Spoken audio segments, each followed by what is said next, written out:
Hello नमस्कार दोस्तों, मैं अमोल कासर आपका स्वागत करता हूं। दोस्तों, पहले 3 लेक्चर अगर आपने देखे हैं तो आपको बिजनेस के बारे में एक अंडरस्टैंडिंग तो आ गया होगा।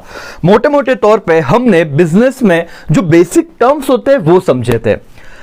और एक इंपॉर्टेंट बात दोस्तों, भले हम 12th कॉमर्स में आ चुके हैं बट बहुत सारे बच्चों की जो 11th कॉमर्स की जो बिजनेस स्टडी की कंसेप्ट क्लियर नहीं थी, बहुत सारे बच्चों के रिस्पांस आए, सर अच्छा हुआ आपने यहां से शुरू किया। तो हम लोगों को ना वो जो हमने कंसेप्चुअल अंडरस्टैंडिंग को मिस कर दिया था, अब वो धीरे धीरे हमको क्लियर हो रहा है और 12th में अलग से कॉन्फिडेंस आएगा। राइट दोस्तों, तो देखो जैसे कि हमने यहां पे देखा था, अलग अलग बातें हमने समझी थी।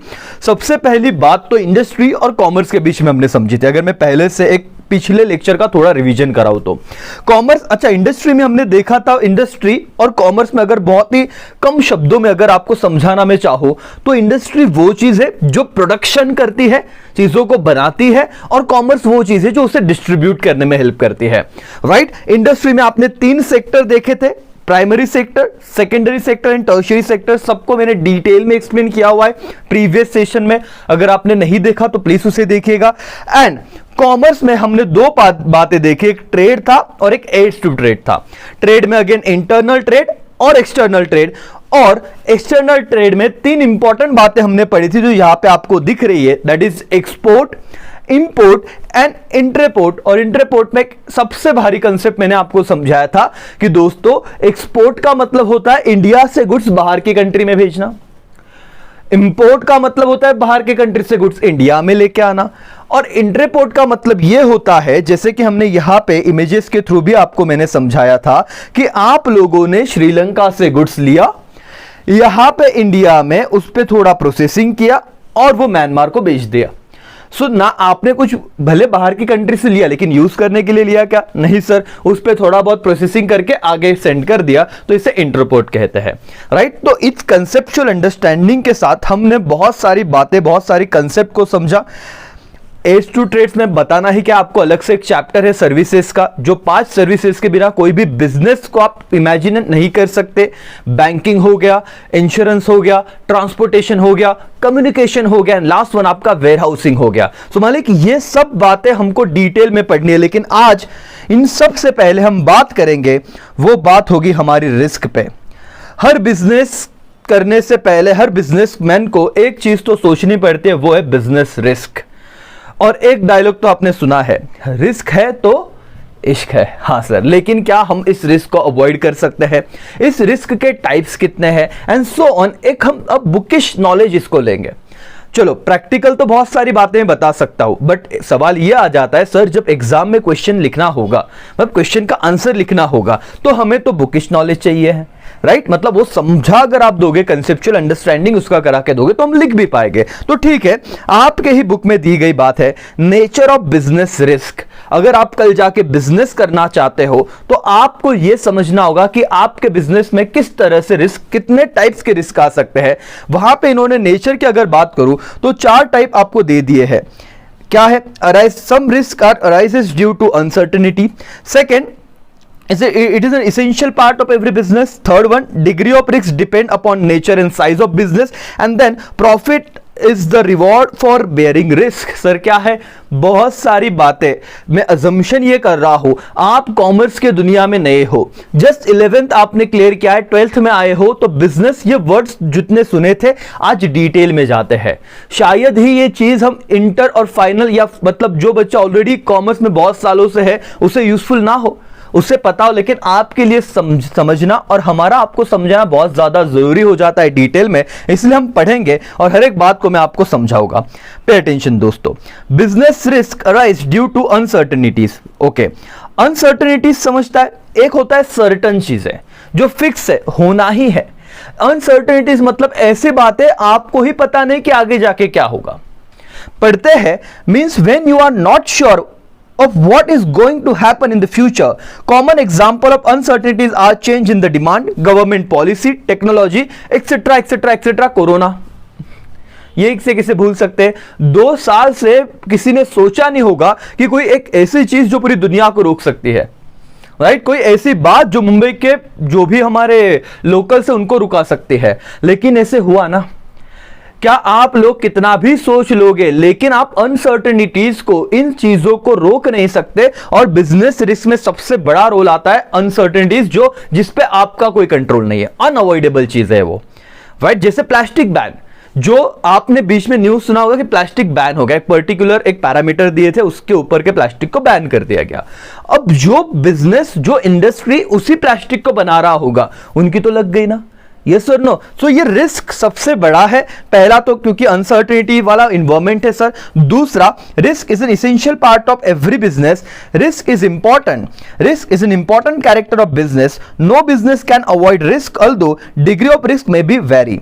Risk can be reduce but can not be eliminated. अगर आपको कल कोई कहता है कि सर मेरे को आप 5 लाख रुपए दो, मैं आपको इतना अच्छा एडवाइस दूंगा, इतना अच्छा एडवाइस दूंगा कि आपके बिजनेस से पूरा रिस्क एलिमिनेट कर दूंगा, एलिमिनेट मतलब निकाल दूंगा, क्या ये सही, ये हो सकता है क्या?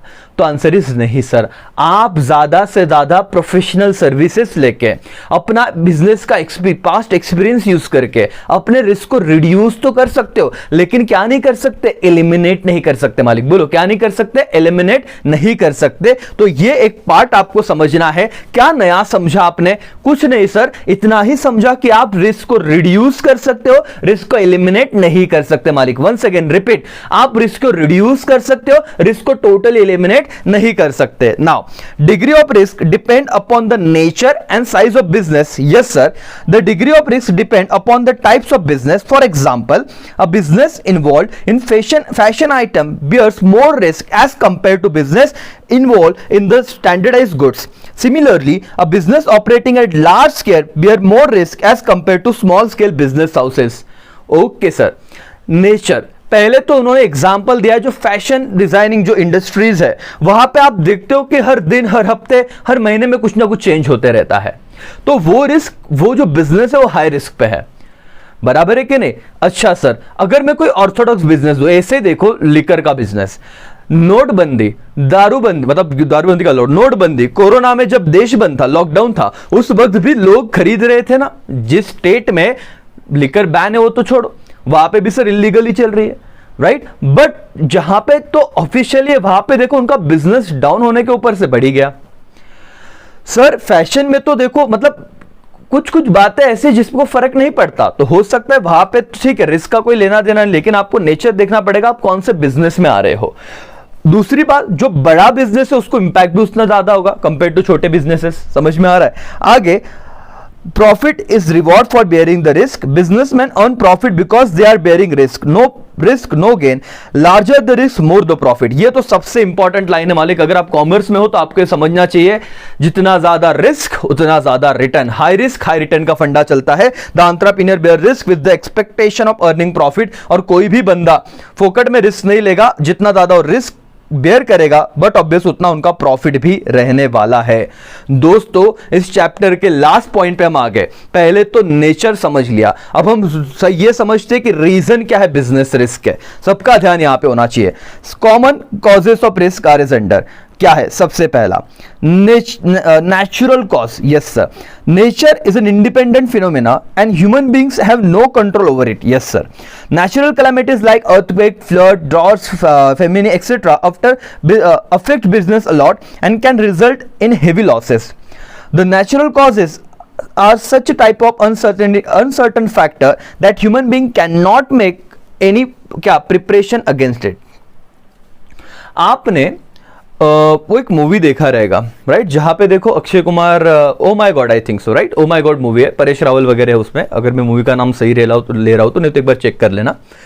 वो बिजनेस चला रहे होते हैं और वहां पे एक्ट ऑफ गॉड के तहत, मतलब उनकी जो दुकान होती है अर्थक्वेक में ना टूट जाती है, पूरा उनका बिजनेस का नुकसान हो जाता है।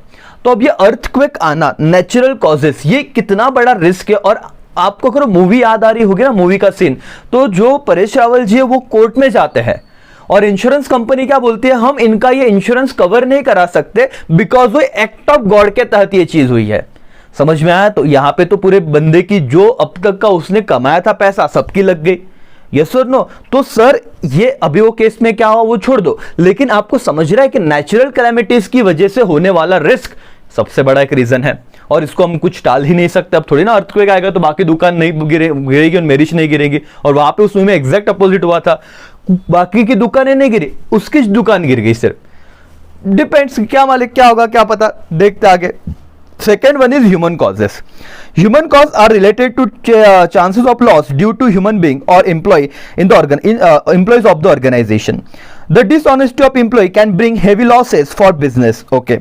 For example, employee may leak the business secret to a competitor and may commit fraud also. हाँ, हो सकता है employees की बात चल रही है, employer आप काम दे रहे हो, employee जो आपके पास काम कर रहा है, याद रखो वो आपके असेट होते हैं। जिस दिन आपने उनकी बजाना चालू की, उनके साथ गलत व्यवहार करना चालू किया, उनको टॉर्चर करना चालू किया, समझ लेना आपके बिजनेस सीक्रेट बाहर जाने लगे। और बिजनेस सीक्रेट जाना आपके बिजनेस का सबसे बड़ा बोलते हैं ना कि डिसएडवांटेज हो सकता है और रिस्क हो सकता है। The employ may be careless and may mishandle the machinery and resources which can also bring heavy losses by wastage of resources. The employ may hamper production by going on strike, rights etcetera. This can lead to heavy losses for the business. तो ये उन्होंने कहा कि employ कैसे reason हो सकते हैं। Human cause मतलब कि कुछ नहीं था, ना तो बारिश आई, ना तो अर्थक्वेक आया, ना कुछ नेचुरल कैलेमिटीज आई, कुछ भी नहीं हुआ सर, लेकिन आपके ह्यूमन एरर की वजह से आपके एम्प्लॉय स्ट्राइक पे बैठ गए, तो नुकसान किसका हो गया? आपका। तो वन ऑफ द रीजन है कि नहीं? 1 महीने से धरने पे बैठे, स्ट्राइक पे बैठे, हमारी मांगे पूरी करो, नुकसान किसका हो रहा है? बिजनेस का मालिक। समझ में आ रहा है का? तो याद रखो, नेचर पढ़ने के बाद 2 कॉजेस हमने पढ़े। पहला कौन सा था? Natural cause. दूसरा कौन सा था? Human causes. तो 2 कॉजेस हुए। Now third one is economic causes मालिक, एवरीबॉडी। और खत्म हो जाएगा, डोंट वरी। आज का लेक्चर छोटा रहेगा, लेकिन इसमें आपको ना फर्स्ट चैप्टर जो 11 का बेस था वो बहुत अच्छे से कवर हो गया इसमें ना। Economic causes are related to chances of loss due to change in the market condition. There can be a price fluctuation in the market, there can be a changing in fashion, taste, preference and demand of customer, or there can be change in the degree of competition. All these have direct impact on the bearing of business. Even change in government policy affect the business a lot. For example, in 1971, when Janata government came in the power, the Coca-Cola company and many other foreign company were sent back from India. Sir, economic causes में सबसे important बात की उन्होंने government के policy change होने की या competition change हो जाने की। सिंपल सी बात करता हूं मैं।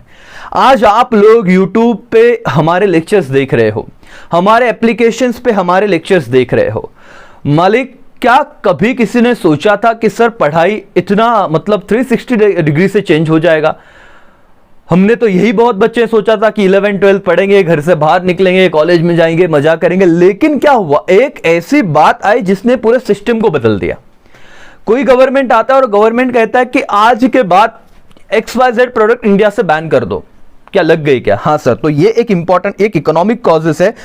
वॉर हो गया सपोज या कुछ भी, उन्होंने एग्जांपल दिया 1971 में जब जनता गवर्नमेंट आई थी, उन्होंने कहा कि कोका कोला और बाकी सारे फॉरेन की कंपनी ना, चलो इंडिया से बाहर जाओ। तो एक दिन में जो कंपनी हो सकता है इंडिया में अच्छा बिजनेस कर रही हो, एक डिसीजन से क्या हुआ? बिजनेस कोलैप्स, रिस्क है। And last one, physical causes. All the causes which result in damage of asset are considered as a physical causes.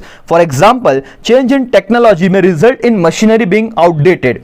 Use of old technology, mechanical defect may also result in damage of assets such as bursting of boiler, accident to employee, etc. etc. etc. तो आप लोगों को एक भी चीज याद रखनी है कि बहुत outdated जो assets है, राइट, वो तो आपका प्रोडक्शन भी कम करवाएगा और हो सकता है आपके एम्प्लॉइज के लिए भी रिस्क हो उसके लाइफ में। सो फिजिकल कॉजेस क्या है? All the causes which result in damage of the asset, result in damage of the asset are consider as what? Physical causes. Simple रखते हैं मालिक। 4 बातें मुझे बताओ कॉजेस क्या थी? Everybody pay attention. Economic causes, natural causes, human causes and what? Physical causes. Everybody pay attention. बताओ, आपको नेचर ऑफ अगर रिस्क पूछा तो ये 4 बातें आएगी। ड्यू टू अनसर्टेनिटी, ये इसेंशियल पार्ट है बिजनेस का risk, right sir. Degree of risk depend upon the nature and size of business, बराबर सर, ये नेचर समझ रहा है। एंड क्या? प्रॉफिट इज जितना ज्यादा रिस्क उतना ज्यादा प्रॉफिट, ऐसे समझ लेना। नेचर की अगर पार करो, कॉजेस में देखेंगे तो economic cause, natural causes, human causes जैसे इंप्लॉइज राइट्स पे बैठ गए वगैरह वगैरह, फिजिकल कॉजेस असेट की बात की थी कि आउटडेटेड होना। सो दोस्तों, ये सारी बातें हमने अभी अभी क्या समझा कि एक बिजनेसमैन जब बिजनेस करता है तो उसको इतने सारे फैक्टर्स भी सोचने पड़ते हैं। सिर्फ यही सोच के चलेगा क्या बिजनेस किया तो प्रॉफिट आएगा ही? नहीं मालिक, आपको दोनों बातों को सोचना है कि अलग अलग बिजनेस क्या है, आपको क्या स्ट्रेटेजी बनाना है, क्या उस पे काम करना है, कैसे उसको अवॉइड करना है, सो ऑन। और जब आप इतनी बातों पे सोचोगे तो जाके आपका बिजनेस सर्वाइव करेगा, या एटलीस्ट आप उसे एक बोलते ना कि एक सस्टेन कर सकते हो, राइट, उसको अपनी ग्रोथ को। तो दोस्तों आज के लेक्चर में इतना ही था। नॉर्मल हमने अच्छी अच्छी बातें समझी, एक नेचर और एक कॉजेस, चार पॉइंट आपको याद रहने चाहिए 11th और 12th के स्टूडेंट के एंगल से। इतना समझ गया। पिछले तीनों के तीनों लेक्चर आप देखिए, ये 4th वन था, जैसे ही 4 लेक्चर हुए अब हम 12th का बिजनेस स्टडीज शुरू कर सकते हैं, लेकिन आपको नॉलेज होना जरूरी है। ठीक है, चलो यहां पे रुकते हैं, तब तक के लिए बाय बाय, टेक केयर, जय हिंद, जय भारत।